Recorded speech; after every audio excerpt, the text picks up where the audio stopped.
dia a todos. Eu sou a Angélica do marketing, para quem ainda não me conhece. Quero agradecer, né, a participação de todo mundo que está aqui. Mais um encontro nosso. Estamos no 4º módulo do treinamento dos superformatos. Hoje quem vai falar um pouquinho é o Luiz, que é o nosso parceiro aí da assistência técnica. A equipe dele, estou vendo que está presente, o Fernando Gabardo também, que dá bastante suporte para a gente, nos ajuda com alguns encontros também. Para quem está entrando pela primeira vez, a gente costuma sempre ir falando, o Luiz apresenta a palestra e no final a gente abre para perguntas. Mas se quiserem, durante a apresentação, colocando ali no balãozinho, no chat, as dúvidas que forem surgindo, eu vou lendo no final da apresentação e a gente vai conversando depois. Qualquer coisa que precisarem pode interromper, levantar a mão, chamar a gente aí. A ideia é um papo descontraído para agregar informação para todo mundo, tá? Então, sinta-se à vontade de perguntar, de intervir em qualquer momento que vocês precisarem. Luiz, é com você. Obrigado, Angélica. Bom dia a todos. Sejam bem-vindos, então, a mais um treinamento. Eu vou compartilhar minha tela. Vamos ver se eu me acerto aqui com as tecnologias. A gente vai pegando prática, né? Se apareceu, ok? Apareceu para vocês? Apareceu. Beleza, então. Ok, mais um treinamento dos superformatos. Módulo 4. Movimentação na fase de obra. Hoje o nosso tema é esse aqui, movimentação na fase de obra. Relembrando, né? A gente tem uma série de 7 vídeos disponível no nosso canal, no YouTube, rocaceramica.com.br, rocaceramica.com, acho que é, né? Canal. E nós estamos neste treinamento, nesses módulos, entrando, abordando detalhes que no vídeo, em vídeos curtos, não é possível. E agora a gente está entrando cada vez mais aprofundado em alguns detalhes nos temas específicos. Hoje, então, movimentação na fase de obra. Também vou fazer uma breve apresentação minha. A gente nunca sabe quem está entrando, pode ser que tenha algumas pessoas entrando pela primeira vez. Só um minutinho aqui, que apareceu um balãozinho diferente. Ok. Eu sou o Luiz, né? Sou supervisor de sistemas de gestão integrado. Dentre essas áreas que eu faço a supervisão está assistência técnica. Tenho graduação em engenharia de materiais, com o meu início aí na vida profissional em 96. Tenho 16 anos de experiência em placas cerâmicas, trabalhei aí em assistência técnica, continuo até hoje, né? Voltei depois de muitos anos. Trabalhei muito tempo em controle e qualidade de produto cerâmico, atuo na gestão de qualidade da parte ISO 9001, né? Norma de gestão da qualidade. Atuo também na gestão ambiental e gestão de auditorias externas, outros tipos de auditoria de produto, de responsabilidade social, etc. Tive 8 anos aí nesta minha vida profissional com experiência aí também em controle de qualidade, porém indústria de motocicleta, um produto bem parecido com cerâmica, né? Quase tudo a ver. Mas brincadeira, eu sei que também tem muita gente aí que teve experiência em outras áreas. Um histórico bem resumido da Insepa, nós somos pioneiros na inovação em placas cerâmicas do Brasil. E quando eu afirmo isso, é baseado em alguns fatos, né? Então, a nossa fundação é da década de 50. Nós temos quase 70 anos de história, né, em fabricação de cerâmica. Estamos aqui em Campo Largo, região metropolitana de Curitiba. Em 2015, ou seja, há 6 anos atrás, quase 7 anos atrás, nós tivemos início a fabricação via supercompactação com a máquina Continua Plus. E em 2020 lançamos superformatos acima de 1,20 m de lateral de peça, fabricados no Brasil. Antes disso, a gente já comercializava produtos grandes, né, acima de 1,20 m, importados e agora nós temos aí, a partir de janeiro de 2020, produção própria, produção nacional. Com esse histórico bem resumido, né, bastante resumido, que tipo de empresa nós nos tornamos ao longo do tempo? Uma empresa que tem know-how, nós sabemos fazer com qualidade. Nós temos essa história toda, essa vivência toda em qualidade. Nós somos uma empresa que tem coragem de investir em novas tecnologias. Ninguém tinha supercompactadora e nós fomos os primeiros aqui no Brasil, né? Nós temos humildade de aprender com erros e acertos. Temos muitos acertos, sim, mas nesse caminho, nessa jornada, nós temos erros e somos humildes em reconhecer que temos e aprendemos com eles também. Temos experiência única no Brasil, ninguém mais tem essa tecnologia de fabricação. E a experiência só se adquire com o tempo. A gente não compra experiência, não está disponível, nenhum fabricante vem aqui vender para nós experiência. Isso só se adquire com o tempo. É diferente de um equipamento. Equipamento todo mundo pode comprar, né? Nós fomos os primeiros a comprar supercompactadora, já sabemos de outras empresas aí que estão comprando. Mas ninguém vende experiência. Isso se adquire com o tempo. E nós somos os primeiros a fabricar superformatos no Brasil. Portanto, esta experiência, esse tempo de aprendizado com erros e acertos, só nós temos. Nós temos a maior experiência em superformatos no Brasil. Tá aqui exemplos, né, de equipamentos que nós temos na nossa fábrica de superformatos, a supercompactadora, e a impressora digital de última geração. Então, isso aqui as outras empresas compram, mas como é que opera, como é que lida, como é que produz, né? Como é que utiliza essa tecnologia? Nós temos essa experiência desde 2015 nesse equipamento aqui e desde janeiro de 2020 superformatos. Fazer um comercialzinho aqui, né? Uma inovação recente, só para mostrar que somos inovadores. Está aqui a última tecnologia lançada por nós esse ano, tecnologia BioSafe. Temos curso de BioSafe, treinamentos online disponíveis aí nos diversos canais que o marketing disponibiliza para vocês todos. Ok? Bem, indo com essa breve introdução, indo agora para os tópicos que nós vamos abordar hoje. Eu vou fazer novamente um brevíssimo review de formatos. Nós vamos falar um pouquinho de tensões concentradas, conceitual, né? A parte de flexibilidade de peças cerâmicas são dois conceitos importantes para a gente entender a questão de movimentação, que é o tema principal. E aí nós vamos entrar na questão dos equipamentos necessários ou recomendados para fazer essas movimentações e algumas dicas finais. Muito bem, review de formatos. Eu preciso só relembrar com vocês aqui que nós estávamos, né, na linha do tempo, nós que eu digo todos os fabricantes cerâmicos, numa crescente de tamanhos, de placas, tamanho, agregando valor aos produtos, e essa tendência apresentava espessuras cada vez maiores, tá? E a partir de um momento, isso a gente viu que ia chegar num limite, né? Estávamos muito próximo do limite de espessura dos produtos. E aí foi necessário acontecer uma inovação disruptiva. Essas inovações disruptivas, elas acontecem de tempos em tempos.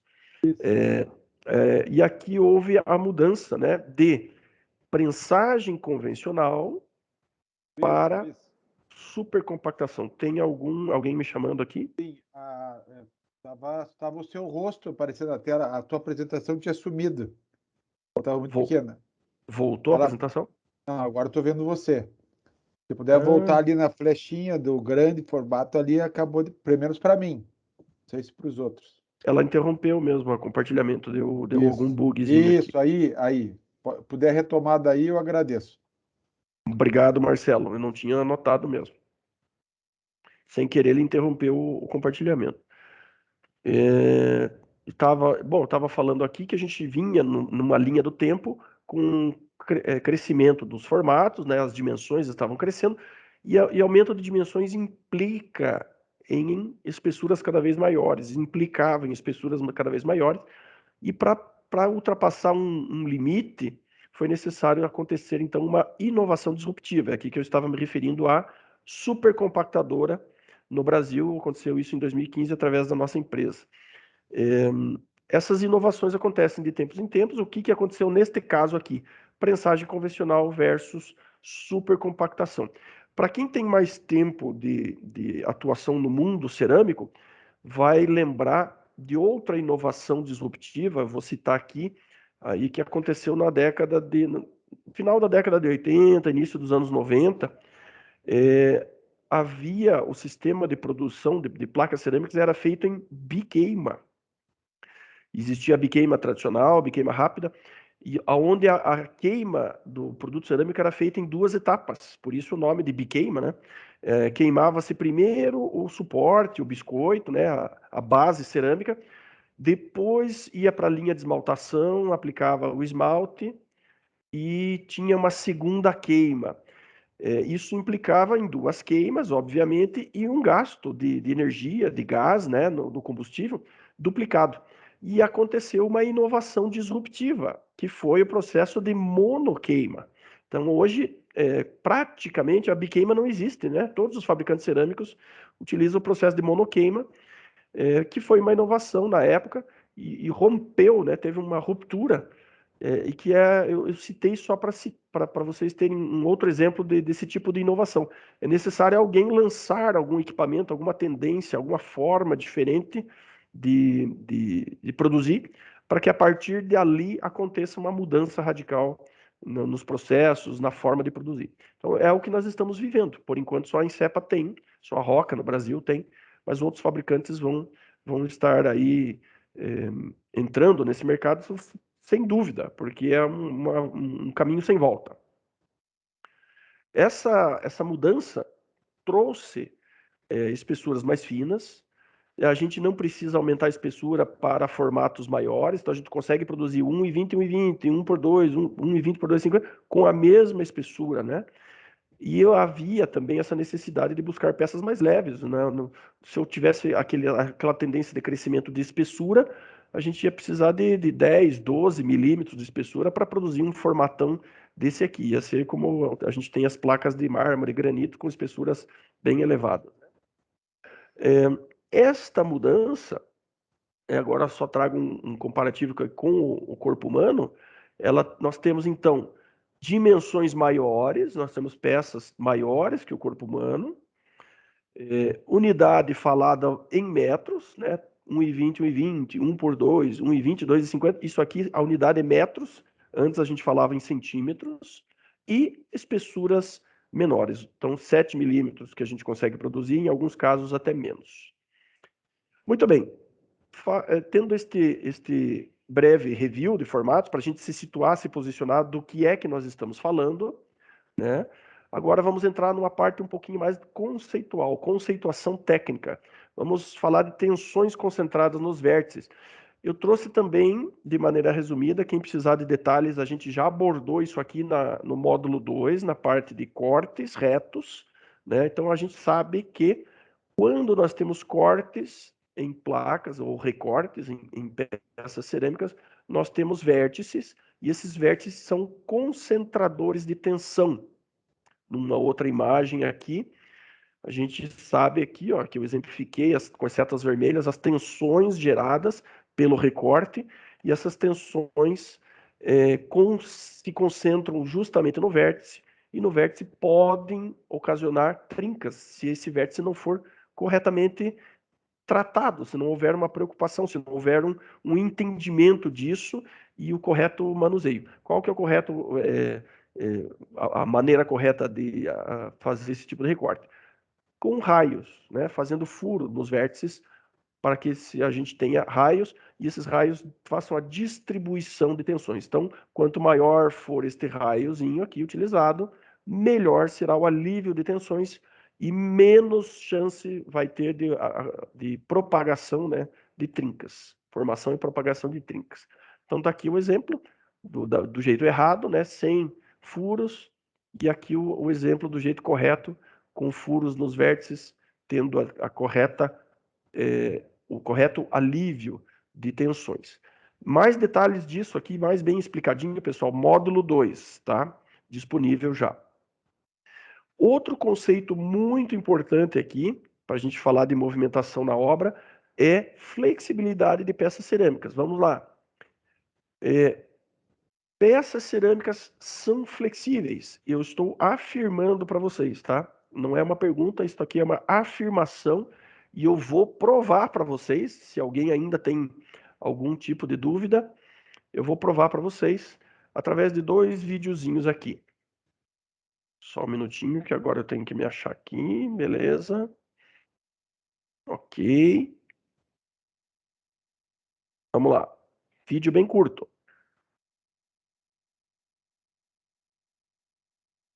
Uma pessoa fazendo uma movimentação. Olha como a peça se movimenta. Ela flexiona, sem quebrar, né? Um vídeo até mostrando a maneira errada de tentativa de corte do produto, certo? Mas a gente consegue perceber a flexibilidade. Ok. Deixa eu abrir mais um outro vídeo aqui.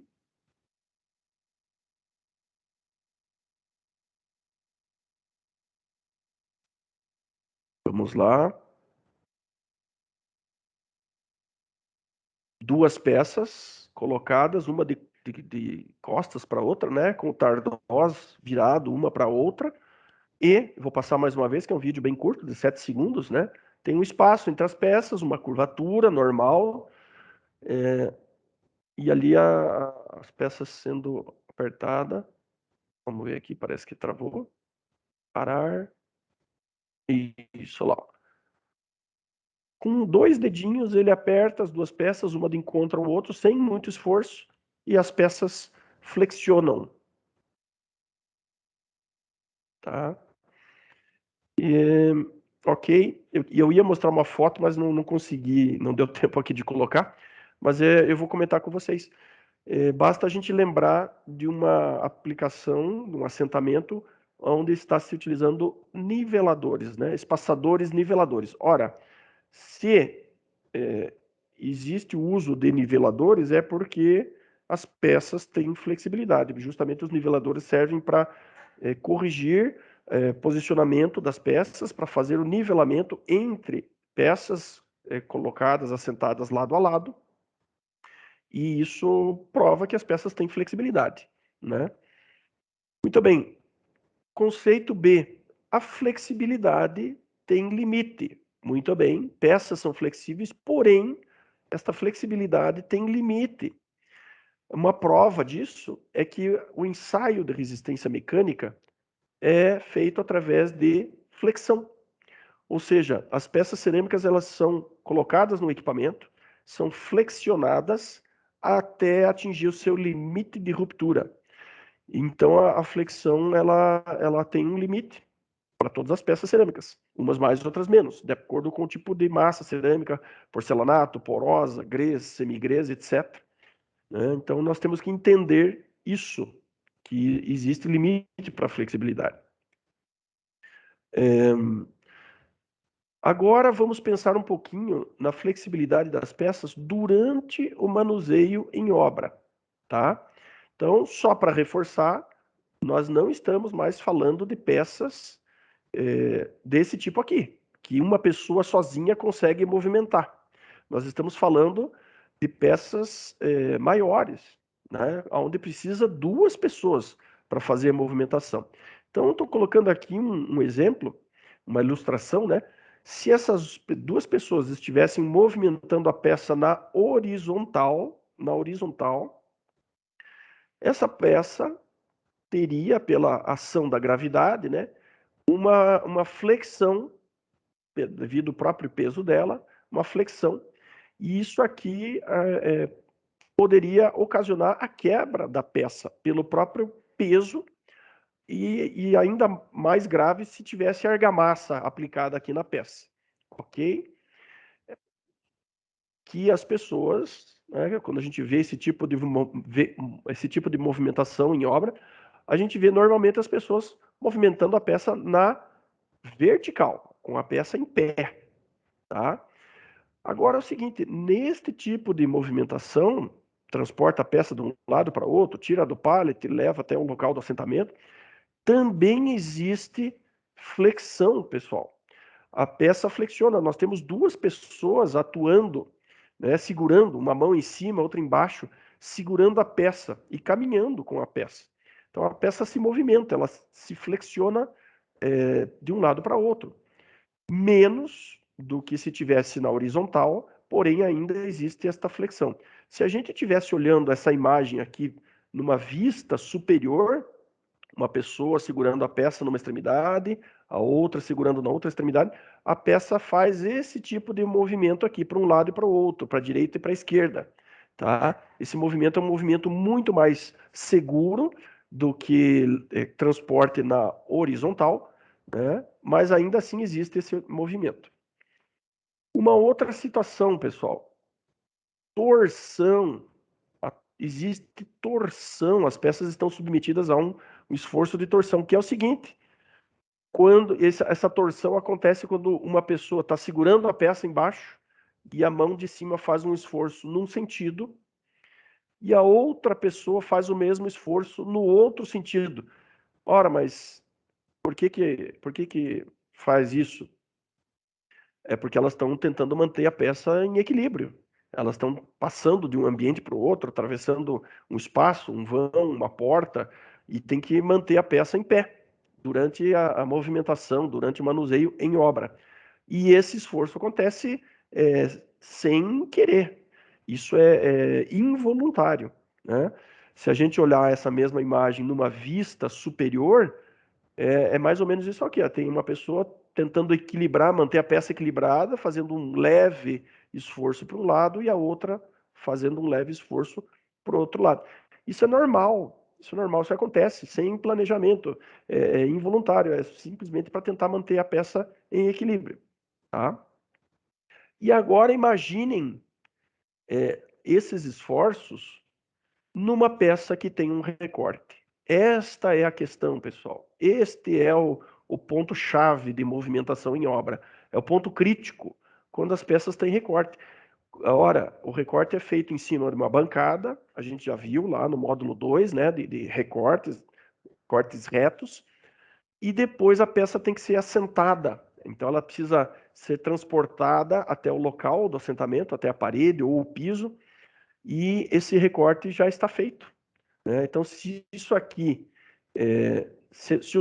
né, vamos lembrar lá, peças cerâmicas flexionam, tá? Existe concentração de tensões, por isso aqueles conceitos anteriores lá, né? Se a gente não fizer bem feito, tá aqui prontinho o cenário para o surgimento, para o aparecimento de trincas. E essas trincas podem levar a peça à quebra, à fratura, no momento do transporte, ou elas podem simplesmente ter um princípio de trinca, até imperceptível, a olho nu, mas depois de assentado, a trinca se propaga com a movimentação estrutural e aí a peça já está assentada, o problema é até maior porque já teve um assentamento, desperdício, etc. Né? Então, pensem aqui na situação crítica que é movimentar essa peça na obra com algum tipo de recorte. É sobre isso aqui que nós estamos falando, é esse nível de detalhe que a gente quer abordar com vocês. Então, era necessário fazer essa conceituação, esse alinhamento com todos vocês, para a gente aí sim falar de equipamentos de transporte, porque senão a gente não faz sentido, né? Vamos lá, vamos para um trechinho do nosso vídeo. Aliás, são dois trechos do nosso vídeo. O vídeo é extenso, eu vou trazer aqui. Deixa eu compartilhar com vocês. Vamos lá. Só um minuto, eu preciso que alguém me retorne aqui se o áudio está chegando para vocês. Não. Tá sem som.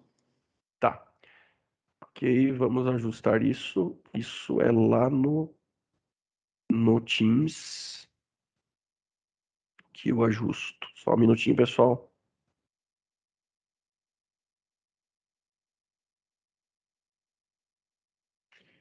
Ok. Só um minuto. Aqui, ó, compartilhar, incluindo o áudio. Beleza. Acho que agora vai dar certo.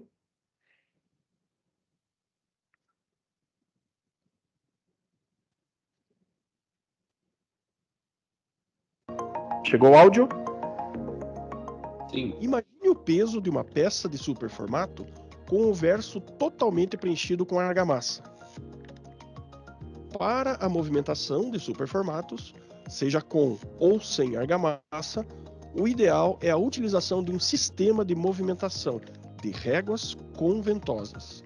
Este sistema permite movimentar peças gigantes de forma segura e estruturada, especialmente na fase de assentamento, em que é necessária uma precisão milimétrica na colocação das peças. Outra opção prática e segura para a movimentação dos superformatos é o sistema de transporte. Este sistema é indicado para transporte em locais com piso nivelado e também serve de cavalete temporário para armazenamento. Não é recomendado para a fase de aplicação. Beleza, pessoal. Continuam me ouvindo? Eu vou avançar mais um pouquinho aqui até o minuto 4:40. Aqui. Esse aqui é um trechinho bem curto.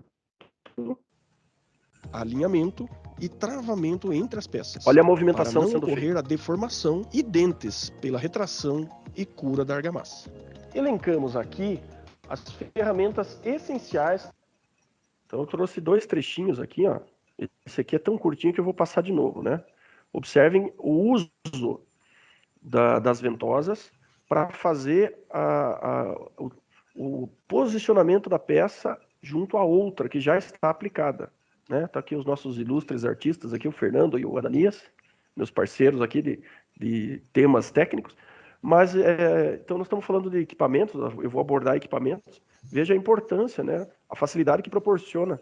Precisa de 2 pessoas, é uma peça muito pesada, a força de arraste que tem que fazer para travamento entre posicionar. As peças, para não ocorrer a deformação e dentes pela retração e cura da argamassa. Elencar. Beleza. Aqui já é até a etapa de assentamento, não é nem tanto o transporte, né? Mas só para vocês terem a noção. Vou voltar aqui. Muito bem. Áudio tá normal para vocês, pessoal? Alguém me dá um retorno, por favor?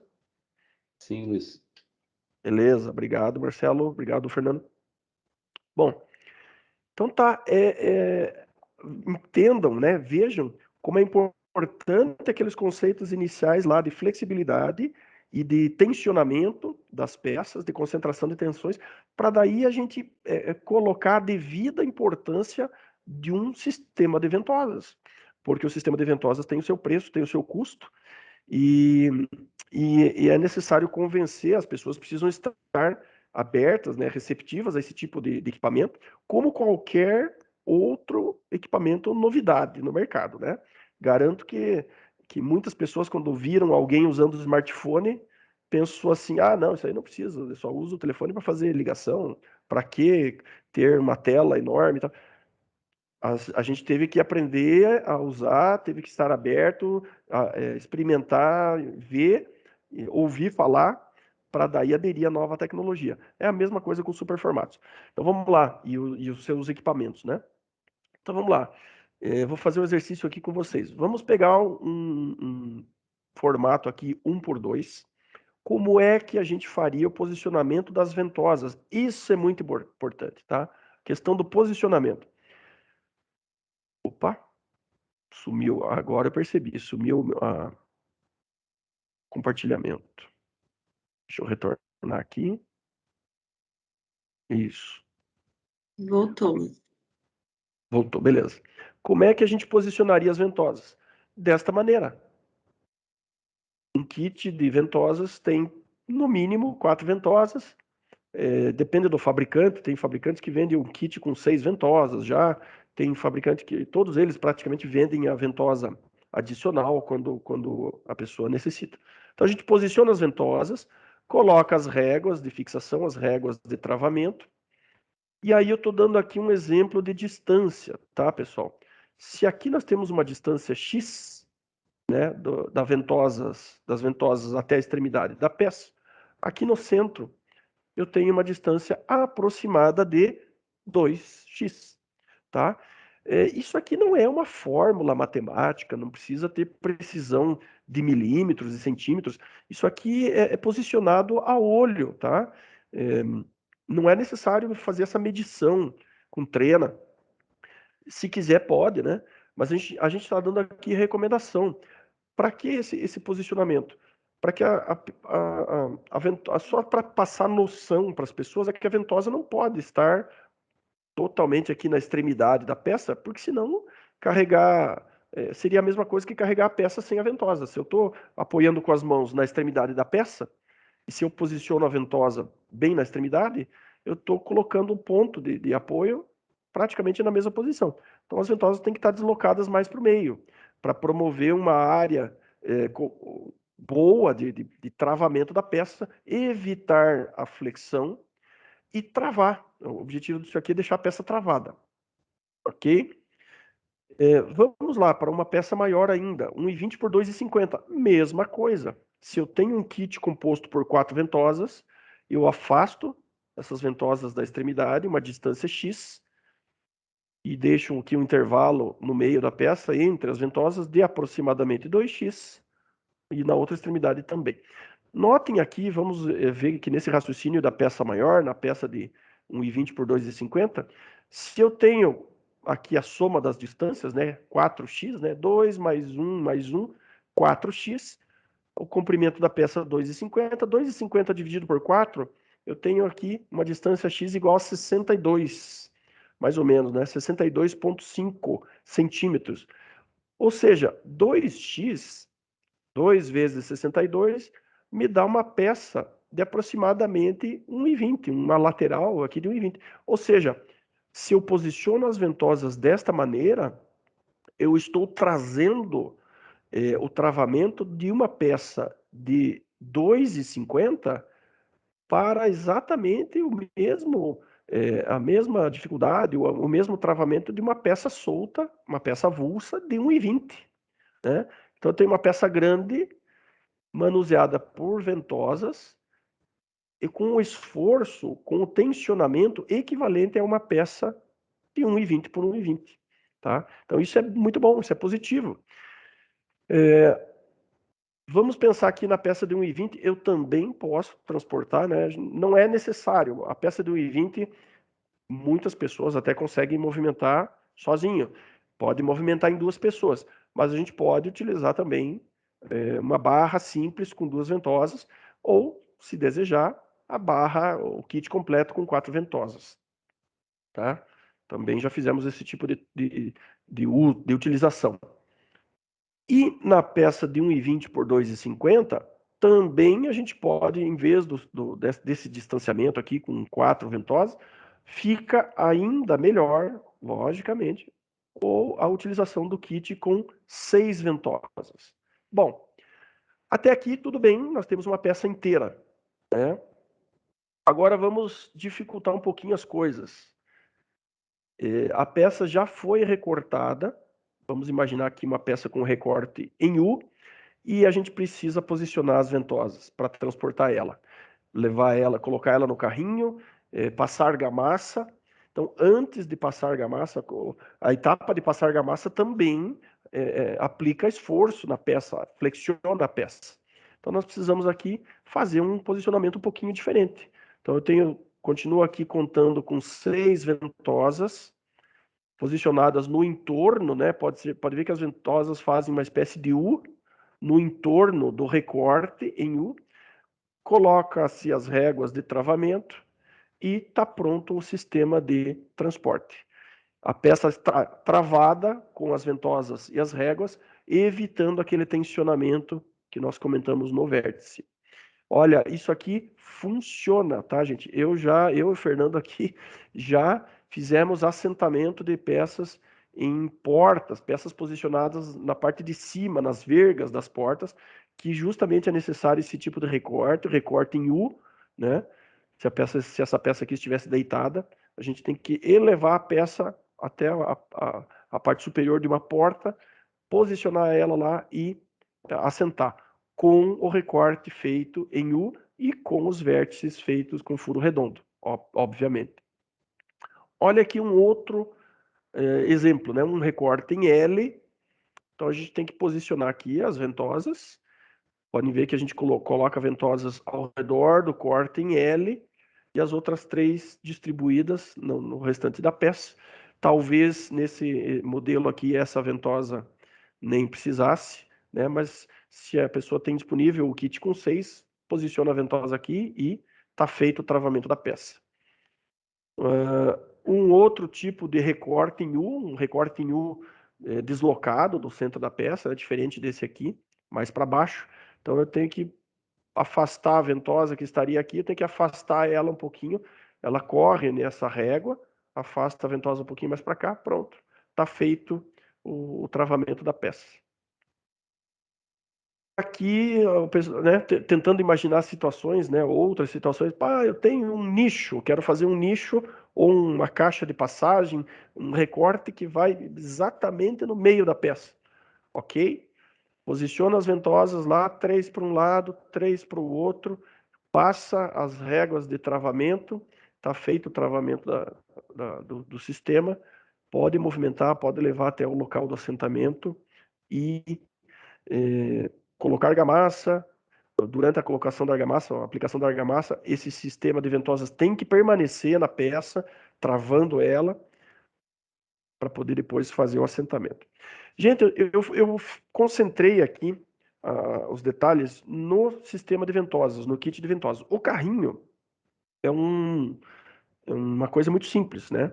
É um carrinho de transporte, você coloca a peça ali e leva com rodinhas, empurra até onde deseja que seja feito. O carrinho facilita, ele não é essencial, mas ele facilita muito, né? Quando a obra é muito grande, quando tem uma quantidade grande de peças a ser assentadas, você tem um almoxarifado com uma quantidade grande de peças e precisa levar essas peças até diferentes locais de assentamento, mas o carrinho não tem muito segredo, é só posicionar as peças e fazer o transporte. Eu vou deixar aqui dicas finais que estão mais relacionadas a comportamento, atitude, tá? Que é o que a gente vê que tem mais dificuldade. Não é tanto, as dificuldades não são tanto de usar os equipamentos, as dificuldades são mais de aceitar os novos equipamentos, as novas tecnologias. Então, a primeira dica que eu deixo aqui é reconhecer, assumir, né, que novas tecnologias exigem aprendizado em novos conhecimentos. É necessário essa postura de reconhecer que precisa aprender, que não é mais do mesmo, não é a mesma coisa. Mudou, tem tecnologia nova, é necessário aprendizado. A outra dica é de humildade, né, para as pessoas, para buscar esses novos conhecimentos disponíveis. Já existem, né? Os conhecimentos já estão disponíveis com os fabricantes, com os manuais dos equipamentos. Na internet tem uma infinidade de material, de vídeos nacionais, de outros idiomas, né, de italianos, enfim. Existe muito conhecimento, tá? Disponível. Precisa humildade para buscar. Saber que precisa buscar e humildade para ir lá atrás do que precisa. Outra dica, utilizar equipamentos apropriados ao tipo e tamanho dos produtos de cada projeto. Já falamos bastante sobre equipamentos em outros vídeos, em outros módulos. Se a gente tem uma chave, um parafuso Phillips, a gente precisa de uma chave Phillips. Se tem um parafuso de cabeça sextavada, precisa de uma chave de boca. É o mesmo raciocínio para super formatos. A gente tem formatos maiores, precisamos de equipamentos apropriados, né? Não se deixar enganar ou iludir pelas famosas frases, né? Sempre foi assim, sempre fiz desse jeito, nunca deu problema, sempre deu certo desse jeito, e etc, né? Tenho 20 anos de experiência, nunca precisei de ventosa desse tamanho, né? Então, assim, não se deixem enganar, não se iludam, né? Isso aqui pensar dessa maneira aqui é dizer não à novidade, dizer não a novas tecnologias, tá? E isso implica em problemas. A outra dica final, né? Perdas e quebras em superformatos têm um custo muito elevado. Isso aqui é importantíssimo, né? Aqueles métodos antigos, os métodos tradicionais, os métodos convencionais, que ainda são úteis para formatos convencionais, implicam em perdas. Só que essas perdas têm um determinado impacto no custo. Para superformatos, esse impacto no custo é muito elevado. Nunca antes valeu tanto a pena investir em equipamentos, ferramentas, treinamentos, etc., para prevenir problemas. Né? Prevenção é uma coisa que se fala muito há muito tempo, mas o pessoal negligencia isso. Né? Ah, vamos fazer assim mesmo, se quebrar, se der errado, a gente pensa depois. Para superformato, a prevenção vale muito a pena. É um investimento que vale demais, porque o erro tem um preço, tem um custo muito elevado.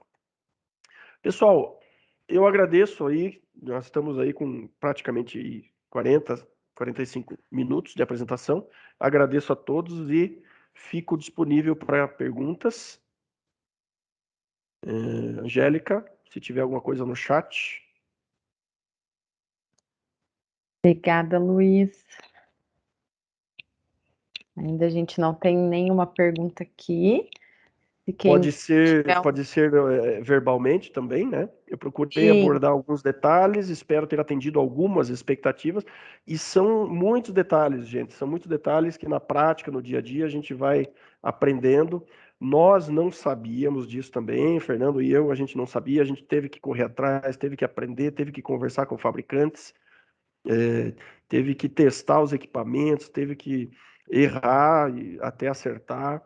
E como a gente tem peças à vontade aqui na fábrica, para nós errar é mais barato.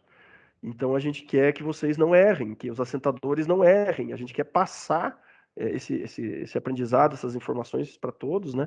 Para que aprendam com os nossos erros e não com os erros de vocês, né? É mais fácil, é mais barato aprender com o erro dos outros. Então nós estamos aqui com os nossos erros tentando passar os acertos aí para vocês. Ó, a Silene, que se eu não me engano, está nos acompanhando desde o primeiro, né? Ela está dizendo aqui que ela adorou, que ela não tem pergunta, pois achou super esclarecedor. Está agradecendo a todo mundo da Roca, que ela é super fã. A Tamires também está só agradecendo, dizendo que foi uma excelente aula. Ó, a Silene está confirmando, está desde o começo, eu lembro dela. E assim, pessoal, se surgir alguma dúvida de questão de superformatos que não seja exatamente do que foi abordado no tema de hoje e alguém quiser aproveitar, aproveita o momento que o Luiz está aí disponível para ajudar. Fica disponível sim, Tamires, a gente deixa gravado o material. Eu vou colocar o meu e-mail aqui para vocês, que daí vocês podem me solicitar por e-mail em caminho, porque a gente coloca num link oculto do YouTube, mas a gente disponibiliza sim. Angélica, eu posso fazer o seguinte, para aproveitar o pessoal e aproveitar um pouquinho o tempo, eu tenho um tema complementar aqui, que eu achei muito interessante, eu descobri há poucos dias, foi na semana passada, na verdade. Fernando e eu, a gente está sempre fuçando, sempre buscando coisas novas para auxiliar a gente, para nós termos mais subsídio de ajudar vocês e os assentadores, os azulejistas. Vou compartilhar novamente aqui a minha tela e vou buscar uma novidade aqui, pelo menos para mim. Acho que para algumas pessoas pode ser novidade também. Opa, eu vou precisar descompartilhar, porque eu esqueci de adicionar o som aqui, peraí. Compartilhar com o áudio. Isso. Ok. Antes de eu rodar o videozinho aqui. Eu só quero deixar claro, eu não sou vendedor, não ganho comissão da Cortag, simplesmente eles são grandes parceiros nossos, eles são pioneiros na inovação de ferramentas no Brasil, tá? Então a gente tem uma parceria muito boa com eles. Inclusive eu estarei indo na fábrica fazer uma visita para eles na semana que vem, estarei lá. E, e a gente está sempre pesquisando e conversando com eles, tirando dúvidas. A gente fornece peça para eles, já fornecemos peça para eles fazerem demonstração. Assim como nós precisamos das ferramentas, eles precisam das peças para mostrar para os clientes deles que as ferramentas funcionam. Então é uma parceria muito interessante. São duas empresas pioneiras, né? Em super formatos. A Roca Brasil, nas peças em si, e a Cortag em equipamentos. Eu vou colocar um trechinho de um equipamento que eu achei muito interessante. Vocês vão lembrar que a gente falou nos módulos anteriores, acho que foi até o Fernando que apresentou o módulo de cortes circulares, tá? E a gente apresentou algumas opções de como fazer cortes circulares. Inclusive, são opções que estão nos nossos vídeos lá de superformatos no canal do YouTube. E aqui a gente tem uma novidade que para mim me surpreendeu, foi uma surpresa positiva. A gente vai até tentar fazer a aquisição desse nova ferramenta aqui. Vejam só vocês. Bom, agora eu vou mostrar para vocês o guia para serra-copos.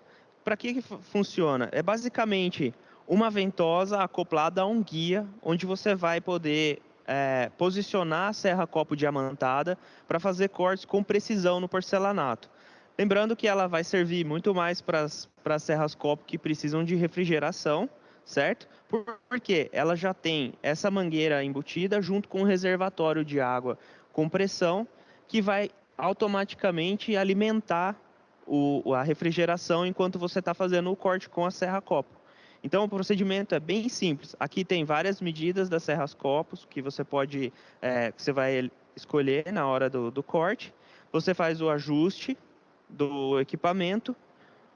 Essa ventosa é uma ventosa especial que eu vou falar um pouco melhor em outra parte do vídeo, certo? E faz o posicionamento, travamento da ventosa. O reservatório já está com água, a gente faz a pressão.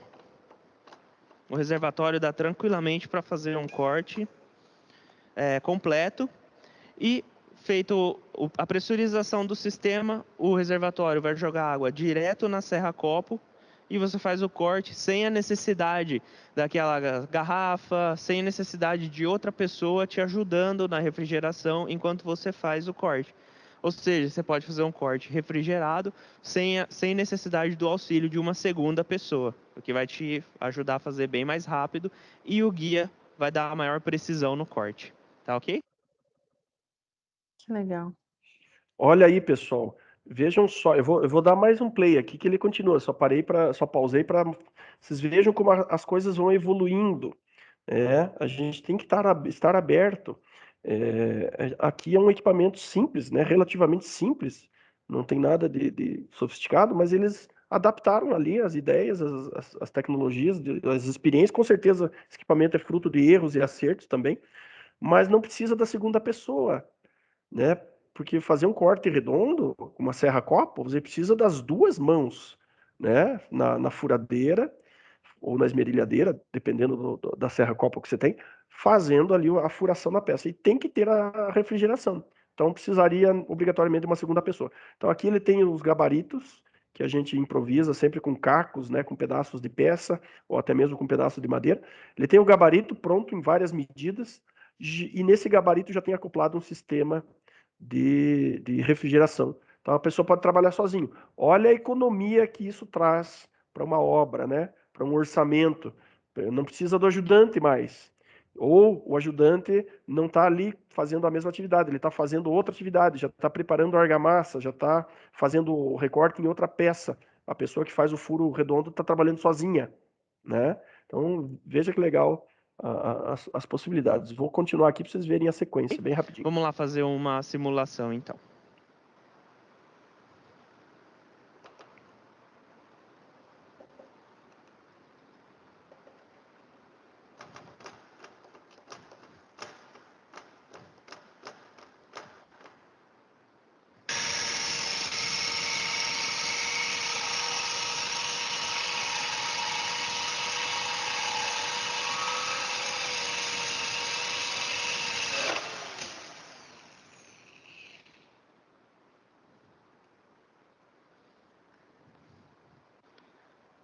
Feito o corte, só destravar, a ventosa vai sair e você tem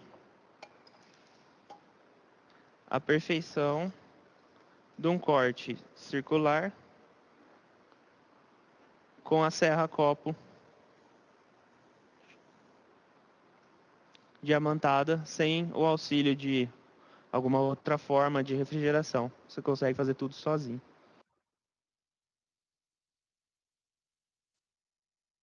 Que legal, Luiz. E olha só, você acabou de conseguir a promoção de uma pessoa aqui. A Silene comentou que já vai repassar para o departamento de corte, que o ajudante já vai poder ser promovido e não vai precisar ficar ajudando. Então, Excelente. assim, aquele último slide, pessoal, das dicas finais, mais relacionadas a comportamento, atitude, a gente estar receptivo a coisas novas. Uma coisa que eu até pensei de escrever e me ocorreu agora, assim, tecnologia produtos com tecnologia não são apenas aqueles produtos que precisa ligar na tomada ou que tem que carregar bateria, tá? Cerâmica fica ali paradinha, quietinha no chão, na parede. Tem muita tecnologia num produto cerâmico. E a gente tem que colocar isso na cabeça das pessoas cada vez mais. O mercado, quando fala tecnologia, muita gente pensa no celular, no smartphone, no computador, no tablet, no carro autônomo. Tem muita tecnologia em peças cerâmicas, em placas cerâmicas, e a gente tem que falar isso para as pessoas estarem abertas, né? É muito triste quando a gente se depara com uma situação de que a pessoa não aceita, né? Não admite que o jeito de sempre fazer não funciona mais.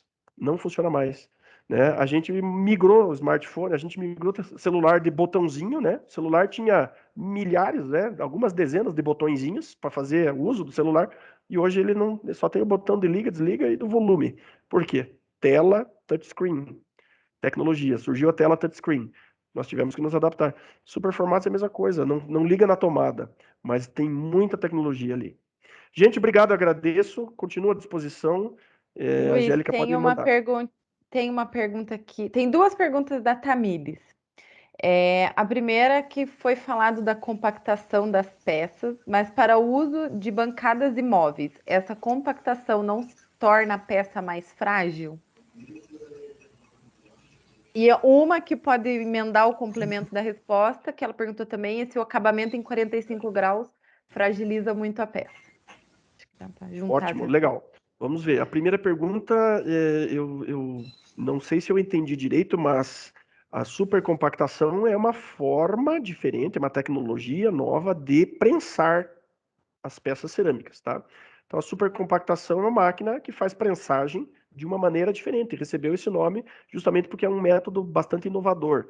Ele não tem mais aquele movimento da prensa de sobe e desce. A prensagem é um movimento de sobe e desce, e a supercompactador são cilindros similar a uma máquina aí de fazer massa de macarrão, né? Onde a massa é alimentada de um lado e vai saindo continuamente do outro. Só que esses dois cilindros eles são comprimidos um contra o outro, de tal forma que a massa que passa por ali é super compactada.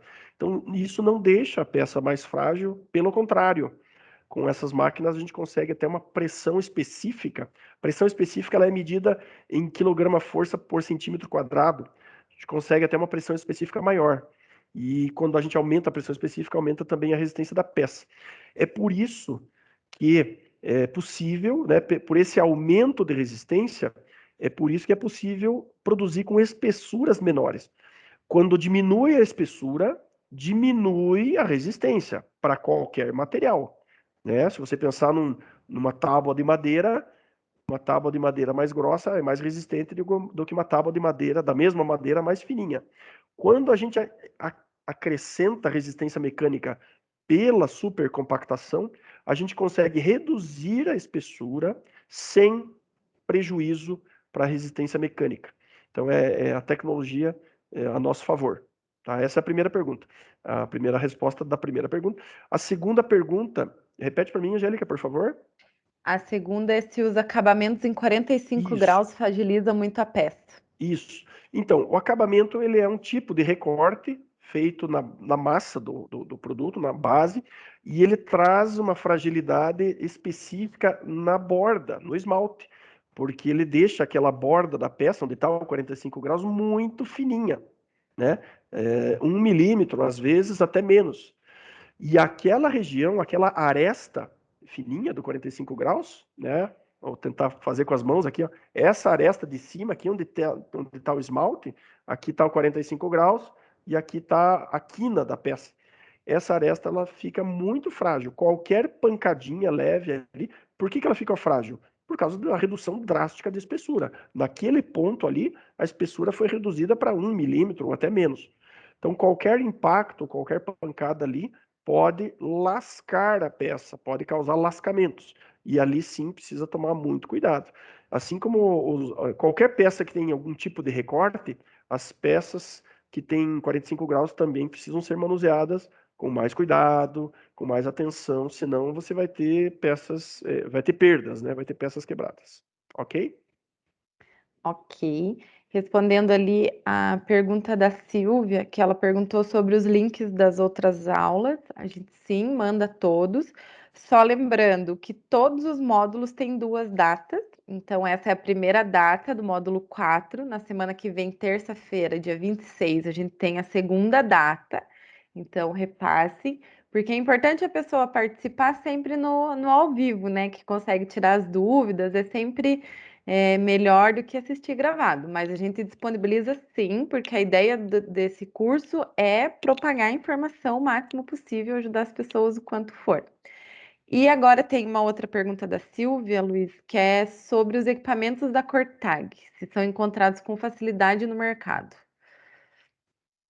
Essa pergunta é mais para Cortag do que para mim, né? Como eu já disse, não sou A vendedor. Silvia levantou a mão, acho que ela quer falar. Silvia. Sim, sim.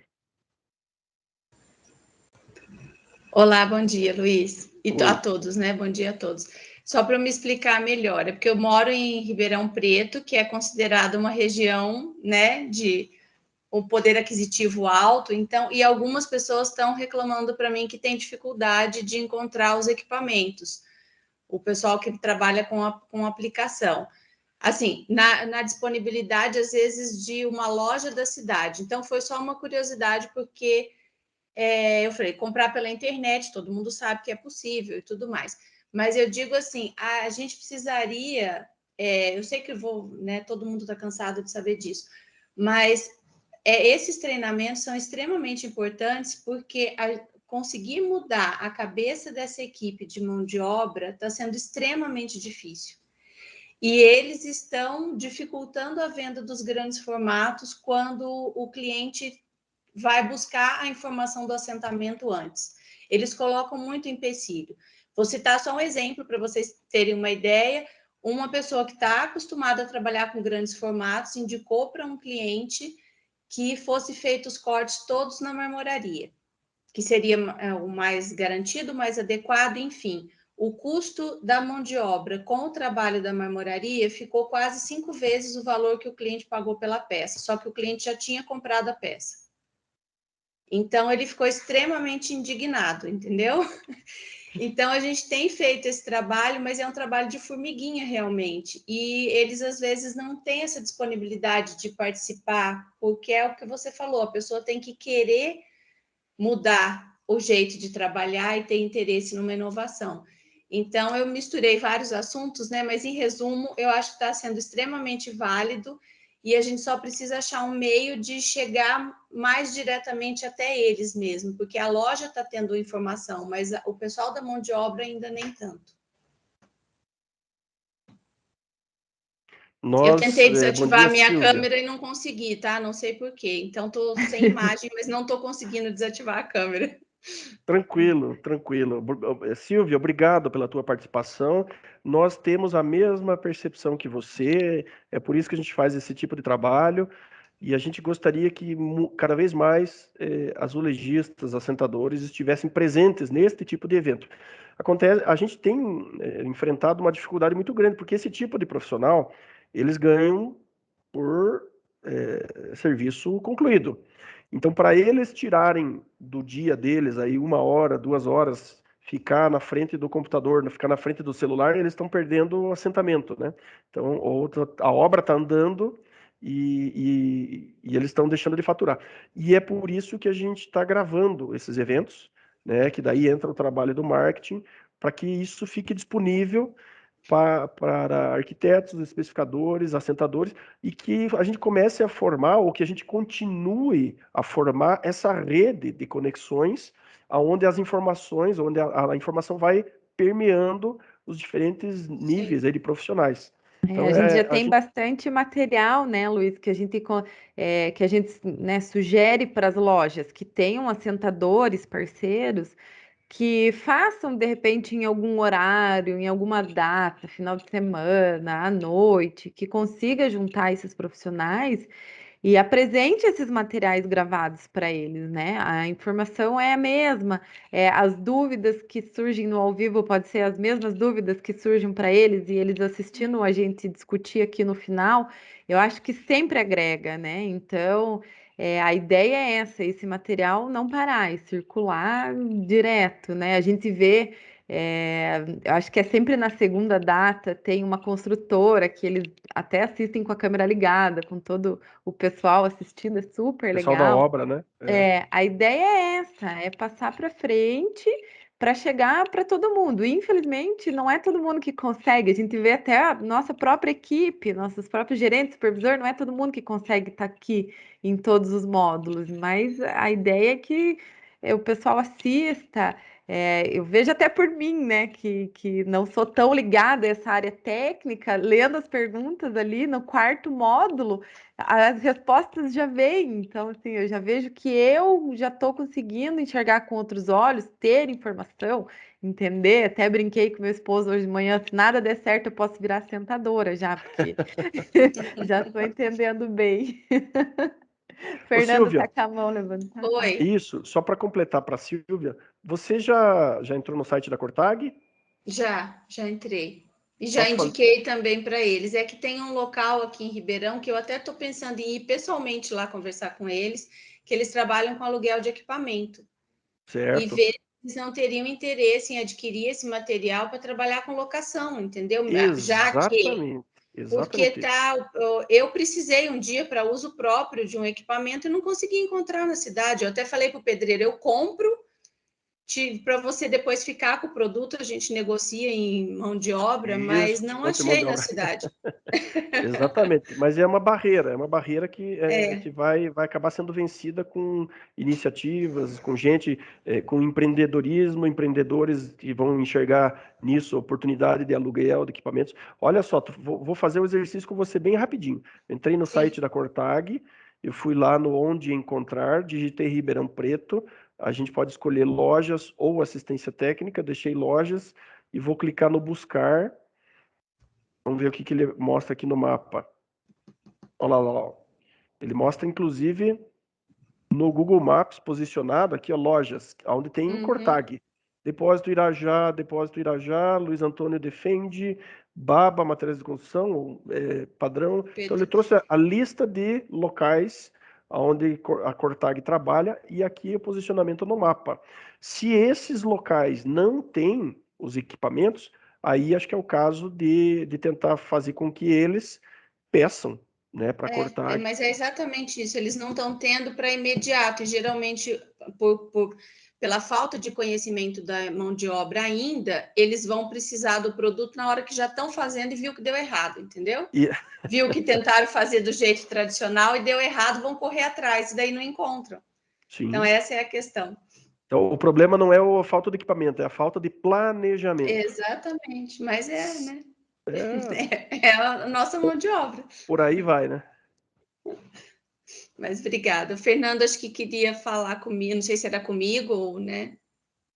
Bom dia a todos. Na verdade, ainda neste tema, Silvia, complementando, eu digo para você que eu já vivi esse filme, né? Já vivi esse filme com o espaçador Cunha, com o espaçador nivelador, quando a tecnologia ela era nova. Nossa, nós trouxemos para cá, nós dávamos treinamento e muitas vezes escutávamos: o piso da Insepa é tão ruim que só assenta com o espaçador nivelador. Então, assim, um serviço vinculado muito forte, trazendo a tecnologia, trazendo a facilidade, né? E foi uma resistência muito dura. Eu digo para vocês que desde 2014 nós batíamos, né? Batíamos forte nesta tecla. Hoje nós reforçamos porque é importante, mas muito difícil ver uma obra que não adotou o espaçador nivelador, né? Então, os formatos aumentaram, o espaçador nivelador é uma questão de sobrevivência. Eles questionavam que diminuía a produtividade. Hoje é notório que é o contrário, aumenta a produtividade, diminui aí o recall por troca de peças, por lascamentos, entre outras vantagens, né? Já vivi esse filme aí com o rejunte epóxi. Percebam que, nossa, a grande maioria dos assentadores abomina o rejunte epóxi, né? Porque Sim. é um rejunte mais difícil de se aplicar. Mas, porém, é sabido que é o rejunte que mais impermeabilização ele adquire, né? Mais impermeável a resistência dele é maior. Só que demorou um tempo para os consumidores aí perceberem, terem essa noção. Por quê? Porque a mão de obra de confiança deles tinha certa resistência, né? Nós estamos vivendo este cenário com os superformatos. Porém, agora temos uma equipe muito maior. A Angélica comentou da equipe comercial. Puxa, eu percebo nos treinamentos que a equipe comercial é que está em peso nesses treinamentos, né? E antigamente a área comercial vendia, desculpe até o termo, dava pau, dava problema, joga para ter. Hoje não, a equipe comercial nos ajuda e bate o olho e sabe, ó, aquilo ali é um detalhe de corte. Ó, grande formato é só com nivelador. Então a questão técnica é uma questão de sobrevivência. Nós estamos começando a atuar de forma preventiva e eu fico muito feliz por estar vivendo esse momento. Ajuda na especificação, ajuda a fomentar a venda dos superformatos, entre outros produtos, né? Então, apenas Sim. para complemento, puxa, a gente não tem a facilidade de encontrar esses equipamentos. Digo para você que questão de um ano atrás era muito pior. Hoje, tem situações aí que mandam vídeo, que nem o Luiz comentou, na casa do LH, assentando o superformato, pegamos uma referência do LH de um profissional de Campo Largo que tem uma Infinity, uma Infinity não, uma Flashline, que é da Montolite, bem mais moderna do que a nossa. Ou seja, estamos começando a pegar bons exemplos no mercado. E fico muito feliz com isso. Apenas para complementar. Obrigado. Obrigada. Mas tem E é razão, difícil. né?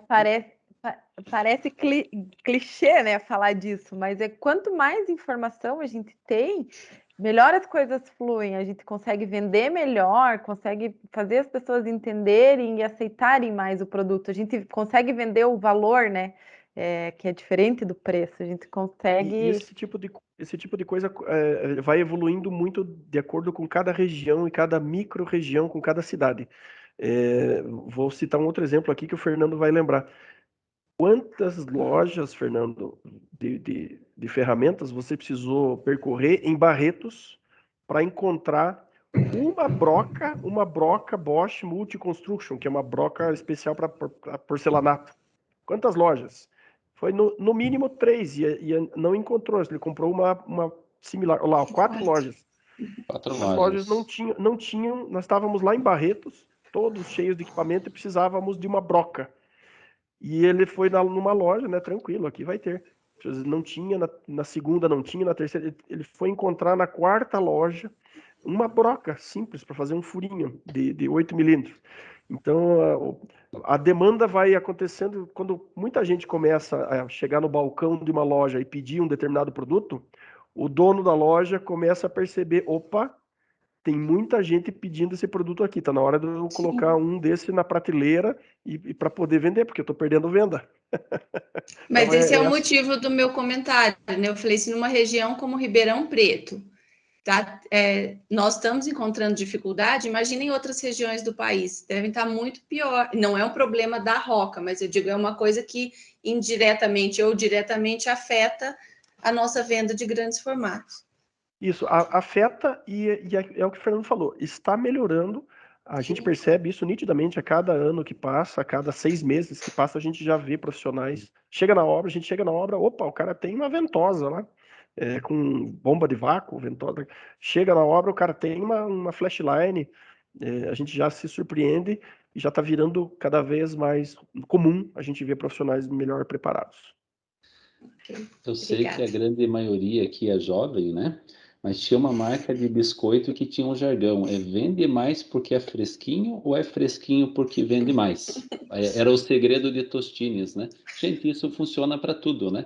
Poxa, eu vou investir no equipamento que não tem demanda? Opa, agora tem demanda, né? Que bom, nós vemos mês a mês os números. Então, investir é uma questão de sobrevivência.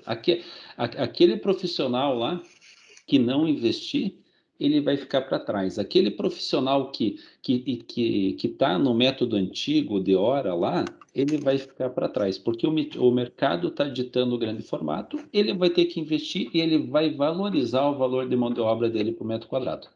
Não tenho dúvida que é um caminho sem volta aí. Eu vou comentar ainda, Silvia. Eu dei uma palestra presencial, foi antes da pandemia, foi em outubro de 2019. Eu fiz uma palestra, um treinamento para azulejistas no Rio de Janeiro, em Rio das Ostras, numa loja da Vilarejo, uma rede grande de lojas lá. Sim, e eles trouxeram profissionais de várias localidades onde eles têm lojas. Tinha 62 azulejistas, 62 pedreiros mesmo, na sala de treinamento. E ninguém, lá em 2019, ninguém tinha visto ventosa com bomba de vácuo, cortadora, flashline. E eu estava lá e também estava uma equipe da Montolite, que foi lá levar os equipamentos e mostrar para fazer ao vivo, né? A gente fez o treinamento teórico e depois fizemos o assentamento. E dentre aqueles 62 profissionais, quando a Montolite daí estava lá e mencionou valores de preço da compra dos equipamentos, todo mundo saía com aquela cara: nossa, isso aqui nunca na vida, não tenho condições, imagine, quem me dera, tá louco, isso aí é um valor absurdo. E teve daqueles 62, que veio para mim e chegou para mim no cantinho e falou assim: eu vou comprar, vou usar nas minhas obras, e quando eu não estiver usando, eu vou alugar para os meus colegas que vão precisar. Então, de 62, captou a ideia. É assim, é trabalho de formiguinha. A gente vai falando, quanto mais falar, uma certa porcentagem vai captar a ideia e vai tocar o projeto em frente. Mas eu brinquei aqui em casa, eu falei que se eu não conseguisse, eu ia montar uma outra empresa para alugar equipamentos, porque eu falei, não é possível. Então, quem sabe é um nicho de mercado. Mas valeu, obrigada. Obrigado, gente. Obrigado. Obrigada, Luiz. Obrigada, pessoal. Mais alguma dúvida, gente?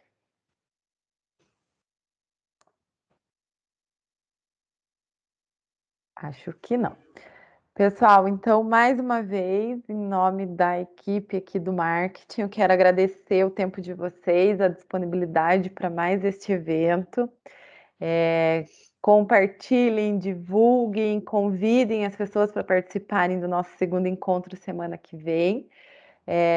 Vale lembrar que, além desse material, desse curso que a gente está fazendo, a gente tem bastante material dessa série que foi feita ali, que o Luiz mostrou, que está no YouTube. Então, é uma série de episódios curtos, com bastante conteúdo também, que mostra na prática tudo que a gente está falando aqui também. E é isso, obrigada pela participação. Mês que vem a gente tem mais um encontro, a gente se encontra novamente para falar mais alguns temas aí. E fico à disposição, já coloquei meu e-mail ali no chat para quem não tem. Se quiser me pedir algum material, no site da Roca tem também o manual técnico que a gente tem, né, sobre os superformatos. Se alguém precisar desse manual físico, eu tenho, pode me solicitar por e-mail que eu mando para vocês.